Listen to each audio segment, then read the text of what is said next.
안녕하십니까. 국회의원 김기현입니다. 오늘 준비된 기자회견문을 낭독하도록 하겠습니다.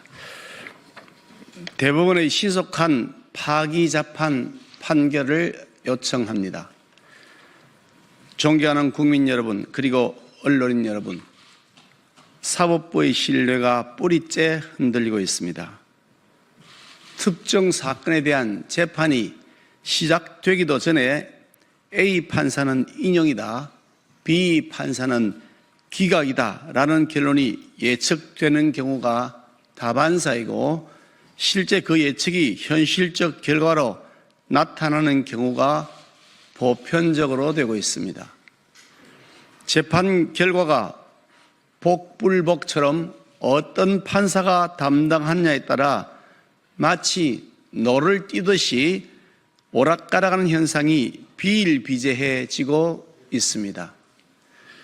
이것은 국가의 근간을 흔드는 매우 심각한 문제입니다.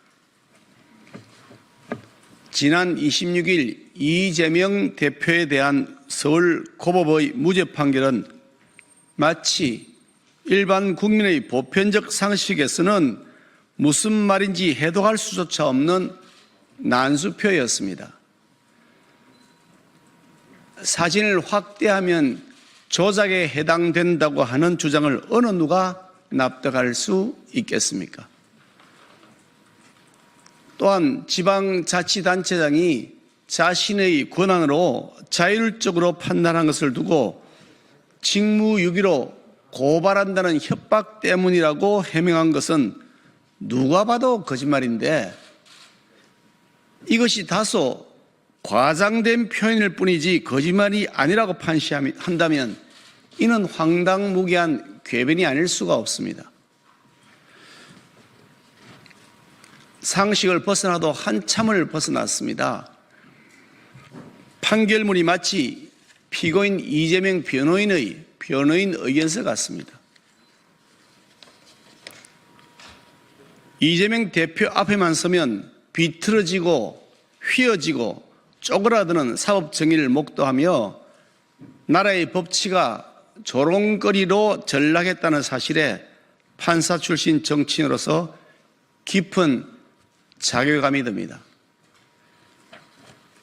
공직선거법의 취지는 후보자를 보호하는 데 있는 것이 아니라 국민의 선택권을 보장하는 데 있습니다. 따라서 공직선거법 위반 사건에 있어서 사법부는 후보자가 아닌 유권자의 입장에서 법리를 살펴야 하고, 국민의 선택권이 침해당했는지 여부를 기준으로 살피는 것이 원칙입니다.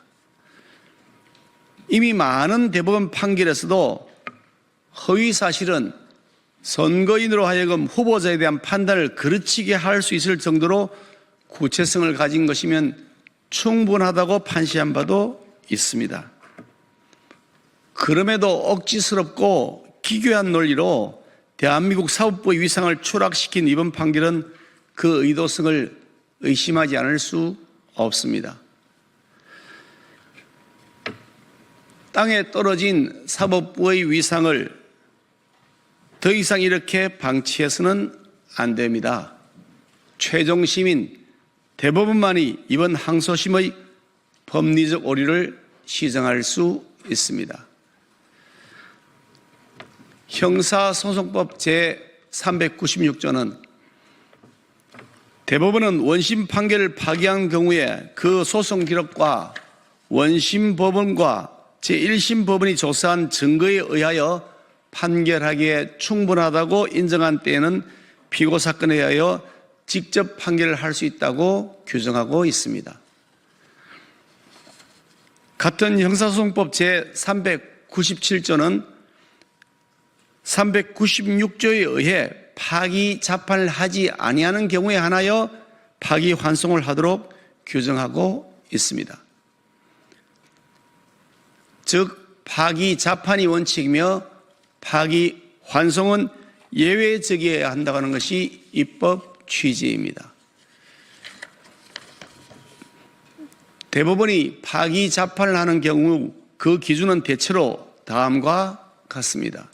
1. 사실심, 심리 과정에서 수집된 증거가 충분하여 추가 증거 조사가 필요하지 않은 경우. 2. 법리적 오류가 명확한 경우. 3. 소송의 신속성 및 효율성이 필요한 경우. 4. 사회적 논란이 큰 경우. 이재명 대표에 대한 이 사안은 쟁점이 매우 간단하고 기소부터 제1심, 2심 재판을 거치면서 30개월이 넘는 장기간에 걸쳐 사실심리가 이루어졌으므로 추가적인 증거조사가 필요 없습니다. 또한 허위사실인지 허위사실 공표인지 여부에 대한 법리적 오류만 시정하면 되는 단계입니다. 특히 공직선거법 위반의 경우 633 원칙을 법률에 명기하고 있을 정도로 신속 처리를 해야 하는 사건이고, 대통령 선거 출마 자격과 관련된 사회적 논란이 매우 큰 만큼 대법원은 파기자파를 하는 것이 원칙일 것입니다.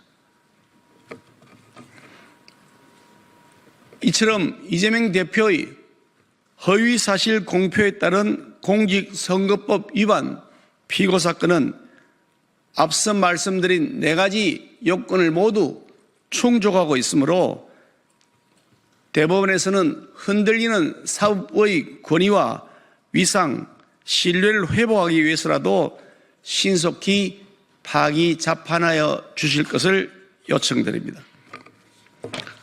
아울러 검사가 이미 상고를 제기하였으므로 서울고등법원은 소송 기록을 대법원에 송부하는 실무적 절차를 지체함 없이 신속하게 해야 할 것임을 상기시켜 둡니다. 감사합니다.